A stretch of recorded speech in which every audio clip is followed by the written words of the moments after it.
Listeners আসসালামু আলাইকুম। আশা করি আপনারা প্রত্যেকে অনেক বেশি ভালো আছেন। তো আমি আজকে আপনাদের সামনে যে ঘটনাটা নিয়ে হাজির হয়েছি, সেই ঘটনাটা এক ভাই আমাদেরকে লিখে পাঠিয়েছেন। তো আমি সেই ঘটনাটা আপনাদের পড়ে শোনাচ্ছি। যেভাবে লেখা আছে আমি ঠিক সেভাবে পড়ার চেষ্টা করতেছি। ভুল ত্রুটি হলে অবশ্যই ক্ষমা সুন্দর দৃষ্টিতে দেখবেন। আর ভাইটি তার নাম ঠিকানা বলতে ইচ্ছুক নয়, তাই এখানে তার নাম ঠিকানা ব্যবহার করা হয়নি। এখানে যে নাম ঠিকানাগুলো ব্যবহার করা হবে সবই ছদ্মনাম এবং ছদ্ম ঠিকানা। তো চলুন মূল ঘটনায় চলে যাই। যেভাবে লেখা আছে আমি ঠিক সেভাবে পড়ছি। ভুল ত্রুটি হলে অবশ্যই ক্ষমা সুন্দর দৃষ্টিতে দেখবেন, বলছেন যিনি লিখেছেন তিনি। আসসালামু আলাইকুম ভাই। আজ আমি আপনাদের সামনে এমন একটা ভয়ঙ্কর সত্যি ঘটনা অবলম্বনে লেখা একটা গল্প শোনাবো। এটা কালো জাদু আর জিনের নিয়মিত একটা গল্পের জগৎ। অনেকেই বলবে এটা শুধু গল্প, কিন্তু যারা এরকম অভিজ্ঞতার মধ্যে দিয়ে গেছেন তারাই জানে এটা ঠিক কতটা সত্যি ঘটনা। অধিশপ্ত কালো বইয়ের জিন। আমার নাম রাকিব, বয়স তখন 28। আমি ঢাকায় একটা ছোট এলাকায় থাকতাম, মিরপুর 12 এর কাছে পুরনো একটা বাড়িতে। বাবা মা গ্রামে থাকেন, আমি চাকরি করি এবং ছোট কোম্পানিতে।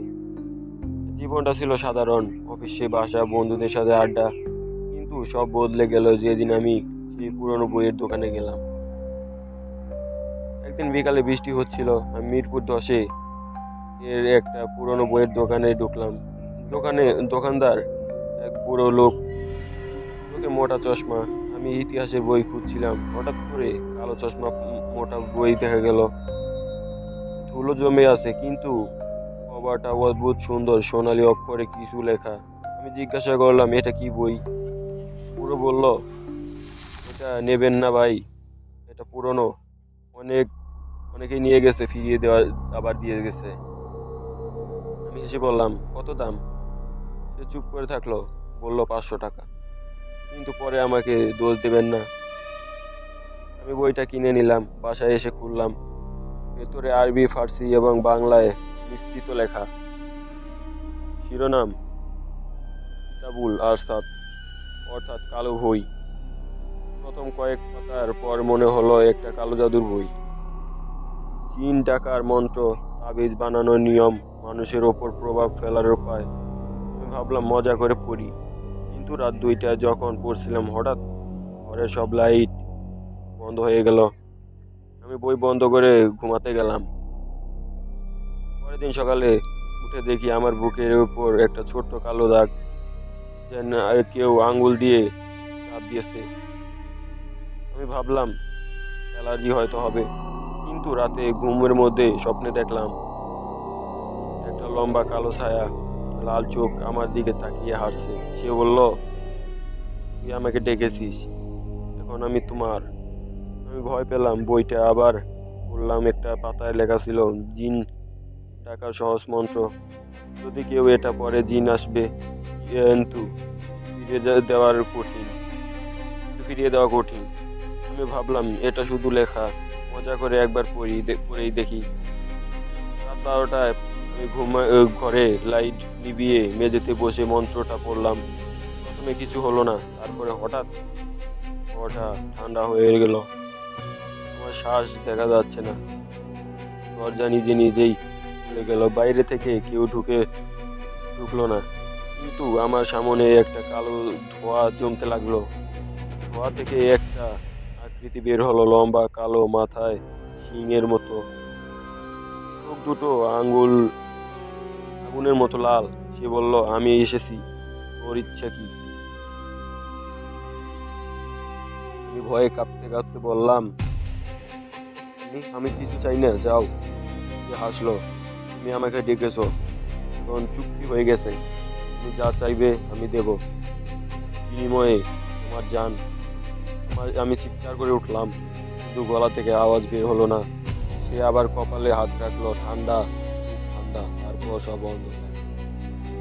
পরের দিন সকালে আমি উঠলাম, মনে হলো স্বপ্ন, কিন্তু বুকের দাগটা বড় হয়ে গেছে। আমার মনে হলো একটা অদ্ভুত ইচ্ছা, টাকা, ক্ষমতা, মেয়েদের আকর্ষণ। আমি ভাবলাম জিনটার সত্যি হলে কি হয়। প্রথমে ছোট ছোট জিনিস চাইলাম। অফিসে প্রমোশন পেয়ে গেলাম। একটা মেয়ে যাকে আমি পছন্দ করতাম, সে নিজেই থেকে ফোন করলো। আমি ভাবলাম এটা ভালো, কিন্তু রাতে সে আসলো। প্রতি রাতে সে বলতো, আরো চাও, আরো চাও, আমি দেব তোমাকে। আমি আরো চাইলাম। একদিন আমার এক বন্ধু রাহাত আমার সাথে ঝগড়া করলো। পরের দিন সে একটি অ্যাক্সিডেন্টে মারা গেল। আমি ভয় পেলাম, কিন্তু জিন বলল এটা তোমার ইচ্ছে না ছিল না, তুমি মনে মনে চেয়েছিলে সে মরুক। আমি বুঝলাম। আমি নিয়মিতই হাজির হয়েছি। জিনটা আমার মন পড়েছে, আমার সব ইচ্ছা পূরণ করতেছে, কিন্তু প্রতিটা ইচ্ছার সাথে আমার আত্মা খেয়ে ফেলছে। এক রাতে আমি বইটা পুড়িয়ে ফেলার চেষ্টা করলাম, আগুন ধরলো না, কিন্তু আগুন নিভে গেল। জিনটা হাসতে হাসতে বলল, আমি এখন তোমার ভেতরে, বই পড়লেও কি হবে? আমার শরীর পরিবর্তন হতে লাগলো।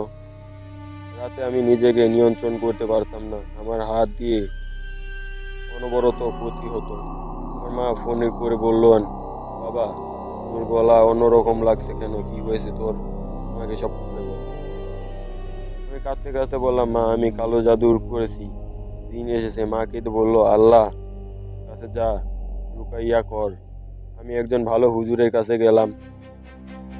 হুজুর বইটা দেখে বলল, এটা ইকরার জিন, খুব শক্তিশালী, কালো জাদু নিয়ে ডাকছো, তুমি চুক্তি হয়ে গেছো, এখন তোমার জান কবজ করতে চায়।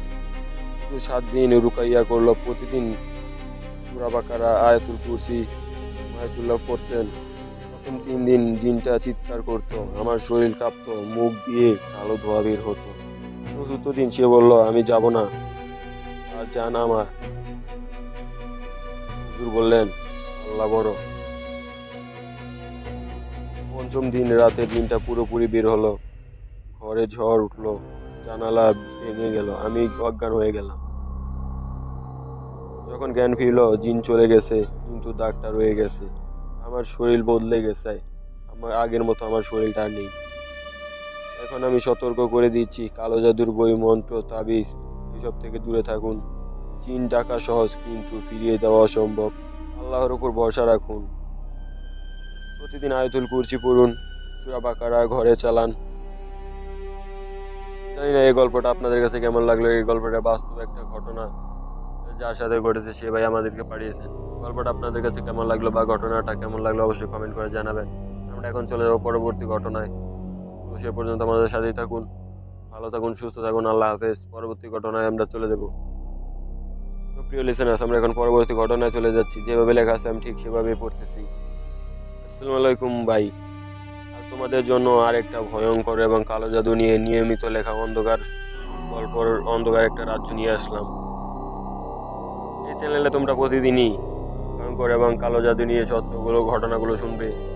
আমাদের কাছে আপনারা কিভাবে আপনাদের ঘটনাগুলো পাঠাবেন আমি একবার আপনাদেরকে জানিয়ে দিচ্ছি। আমাদের ডেসক্রিপশন বক্সে আমাদের ফেসবুক পেজের লিঙ্ক দেওয়া আছে, সেখান থেকে আমাদেরকে আপনারা আপনাদের ঘটনাগুলো লিখে পাঠাতে পারেন। তো চলুন বেশি কথা না বলে আমরা সরাসরি ঘটনায় চলে যাই। যেভাবে লেখা আছে আমি ঠিক সেভাবে পড়তেছি। এর অভিশপ্ত বিয়ে। আমার নাম ফাতেমা, বয়স 24। আমি চট্টগ্রামের একটা ছোট গ্রামে থাকি, পাহাড়ের কাছে ঘন জঙ্গল আর নদীর ধারে। বাবা মা চাষাবাদ করেন, আমি শহরে চাকরি করি একটা ছোট্ট ক্লিনিকে। জীবনটা ছিল শান্ত, কিন্তু সব বদলে গেল যখন আমার বিয়ে ঠিক হলো রাহাতের সাথে। রাহাত আমার পাশের গ্রামের ছেলে, ভালো চাকরি করে ঢাকায়। বিয়ে তখন ঠিক হলো একটা শুভ দিন। ওর বিয়ের 15 দিন আগে আমার মা পুরনো তাবিজ এনে দিলেন, বলেন এটা তোর নানির কালো জাদু থেকে বাঁচা, পরে রাখ। আমি হেসে বললাম, মা, এসব কুসংস্কার। কিন্তু রাতে যখন পড়লাম তাবিজটা গরম হয়ে গেল, আমার ঘুম ভেঙে গেল। আমি ঘরে নেই, কিন্তু আমার কানে ফিসফিস শোনা যাচ্ছে, তুমি আমার, আমি তোমাকে ছাড়বো না। পরের দিন সকালে আমার গলা লাল দাগ, যে কেউ চেপে ধরেছে। আমি ভয় পেলাম, মাকে বললাম, মা বললেন কালো জাদু হয়েছে, কেউ তোর বিয়ে ভাঙতে চায়। আমরা একজন হুজুরের কাছে গেলাম। হুজুর তাবিজ দেখে বললেন, এটা ইফতেক জিন, খুব শক্তিশালী, আগুনের জাত। কেউ কালো জাদু করে তোমাকে তার সাথে বিয়ে দিয়েছে, বাসর রাতে সে তোমাকে নিয়ে যাবে। আমি কাঁদতে লাগলাম। হুজুর বললেন, রুকাইয়া করব। কিন্তু জিনটা শক্তিশালী। প্রতিদিন সূরা বাকারা শোনা, আয়াতুল কুরসি পড়ো। আমি বাড়ি ফিরে আসলাম, কিন্তু রাতে স্বপ্ন দেখলাম একটা লাল আগুনের মতো ছায়া, লম্বা শিং আর দুটো চোখ যেন আগুনের মতো জ্বলতেছে। সে বলল, তোর সাথে বিয়ে আমার সাথে, মানুষের ছেলে তোকে ছুতে পারবে না। বিয়ের দিন এলো, সবাই খুশি, আমি সাজলাম। রাতে বাসর ঘরে বসে রাহাত এলো, আমার কথা বলছি। হঠাৎ ঘরের লাইট নিভে গেল, ঠান্ডা হাওয়া বইতে লাগলো। রাহাত বলল, কি হলো? আমি চিৎকার করে উঠলাম, আমার হাতে আগুনের মতো দাগ পড়েছে। রাহাত আমাকে ধরলো, কিন্তু তার হাত পুড়ে গেল। তারপর সে এসে এসে ইফতিক জিন, ঘরের আগুনের অন্ধকার ধোঁয়া, সে লম্বা, কালো, লাল শরীর, শিং পাকানো, বলল, এই মেয়ে আমার, কালো জাদু করে তোর শ্বশুর আমাকে ডেকেছে। সে চায় না তার ছেলের বিয়ে করুক। রাত ভয়ে কাঁপছিল। জিন হাসলো, আমি তোকে নিয়ে যাব জিনের রাজ্যে। আমি চিৎকার করে উঠলাম। বাইরে থেকে সবাই দৌড়ে এলো, কিন্তু দরজা বন্ধ। জিন আমার সাথে জিন আমার কপালে হাত রাখলো, আমার শরীর কাঁপতে লাগলো। মনে হলো আমার আত্মা বের হয়ে যাচ্ছে। রাহাত কুরআন খুলে পড়তে লাগলো, সূরা জিন, আয়াতুল কুরসি। জিন চিৎকার করলো, থাম, কিন্তু রাহাত থামলো না। সূরা পড়তেই লাগলো। হঠাৎ জিন শরীর কাঁপতে লাগলো। সে বলল, আমি যাব না, তোমার জান আমার। কিন্তু বাইরে হুজুর এসে গেছে। জিন পুরোপুরি ঘরে বাকারা চালানো, মোবাইলে রেকর্ডিং। জিনে চিৎকার করে উঠলো, তার শরীরে ধোঁয়া হয়ে গেছে। আমার শরীর থেকে কালো ধোঁয়া বের হলো। জিন বলল, আমি ফিরে আসবো, তোমার অভিশাপ শেষ হয়নি। সকাল হলো, আমি বেঁচে গেলাম, কিন্তু রাহাত হাত পুড়ে গেছে, আমার গলায় দাগ রয়ে গেছে। পরে জানা গেল রাহাতের মা, আমার শাশুড়ি, কালো জাদু করেছিলেন। তিনি এক তান্ত্রিকের কাছে গিয়েছিলেন আমার ছেলের বিয়ে ভাঙতে। তান্ত্রিক ইপ্তে জিন ডেকে আমার সাথে বিয়ে দিয়েছিলেন। জিনের প্রেমে অভিশাপ, যাতে আমি মানুষের সাথে না থাকতে পারি। হুজুর বললেন, জিনটা ইফতেক খুব শক্তিশালী, সে তোমার জান কবজ করতে চেয়েছিল, কিন্তু আল্লাহ বাঁচিয়ে দিয়েছেন। আমার শাশুড়িকে জিজ্ঞাসা করলাম, তিনি কাঁদতে কাঁদতে স্বীকার করলেন, বললেন, আমি ভয় পেয়েছিলাম ছেলে শহরে চলে যাবে। এখন আমার বিয়ে করেছি, কিন্তু রাতে এখন ফিস ফিস করে শুনি, প্রতিদিন লুকাইয়া করে জিন ফিরে আসতে পারবে না, কালো জাদু কেটে গেছে মনে হয়। এটাই ছিল আমার বাস্তব একটা ঘটনা। ঘটনাটা আপনাদের কেমন লাগলো অবশ্যই কমেন্ট করে জানাবেন। ভালো লাগলে চ্যানেলটাকে অবশ্যই সাবস্ক্রাইব করে দেবেন। পরবর্তী ঘটনা আমরা খুব তাড়াতাড়ি নিয়ে আসবো ইনশাআল্লাহ। আল্লাহ হাফেজ।